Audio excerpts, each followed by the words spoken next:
neighborhood, but she was no fool. She went to the back door, off the mudroom.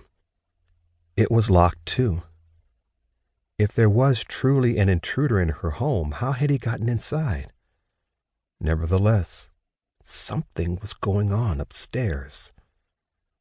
Although her intuition was strong, it wasn't strong enough for her to phone the police. What would she tell them? I hear a tapping noise upstairs. Please come quick. She could imagine the lazy response from the 911 operator. Another old lady frightened of innocent noises. Probably just one of her 100 cats wandering around the house. As Lily aged, she detected a bias against the elderly, a mockery even, as if people would rather forget they existed than deal seriously with them. Perhaps because few wanted to accept that someday they too would grow old. Lily went to the bottom of the staircase. Usually it was dark up there, as she rarely ventured upstairs.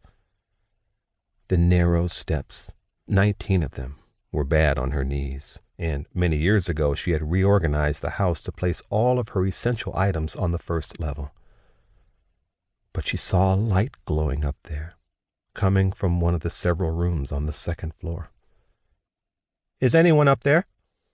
Her voice was clear and resonant as a bell, the voice of a woman who had conducted many a child through Sunday school for decades.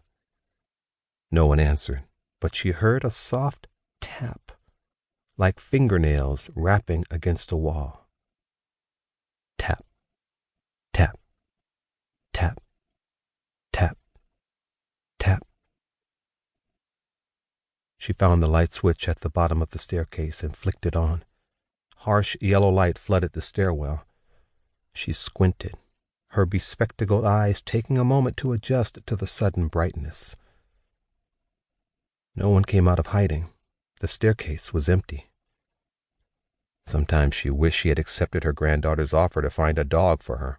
Not only would a dog have been pleasant company, it would have been a welcome protector at a time such as this, would have barked and sounded an alarm to ward away intruders.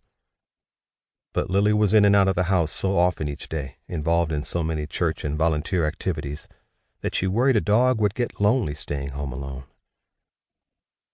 Wind swirled around the house, sifting through the eaves.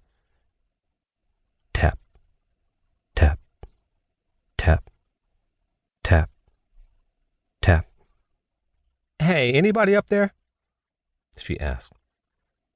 Only the soft raps answered. She gathered her dress in her hand and, keeping her grip on the revolver, headed upstairs, carefully navigating the creaky wooden steps. Once, as a much younger woman, she had fallen down those stairs while carrying a basket of laundry, and the mishap had landed her in the emergency room with a broken ankle. At her advanced age, ascending or descending such a steep staircase could result in far worse than a stay in the hospital. One more critical reason why she avoided it.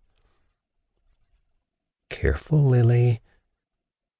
She reached the second floor without incident, a light layer of perspiration coating her brow. As she had suspected, the sound came from the bedroom opposite the head of the staircase. The door was ajar. Inside, the ceiling lamp burned, and the long window on the other side of the room was wide open. The exterior screen lifted, too. The tapping sound she'd heard came from the plastic tips of the cords that controlled the window blinds. The cool night breeze batted them against the wall. Chuckling at herself, Lily lowered the gun. She was behaving like the jumpy old spinster she despised, spooked in her own house by innocent noises. She realized why the window was open, too. Claudia, her housekeeper, had visited earlier that day, and she tended to throw open all of the windows while she cleaned, to air out the house. The girl had forgotten to shut this one and doused the light. She was good at her job, but a tad forgetful at times. Lily tucked the gun away in the front pocket of her wool jacket. She stuck her head out the window. It overlooked the spacious backyard and was a good 15 feet above the ground. A lacebark elm tree towered back there, but the tree needed to be trimmed back a bit. Its wingspan came too close to the house, and besides causing possible damage during a storm, could have made it easy for a raccoon or some other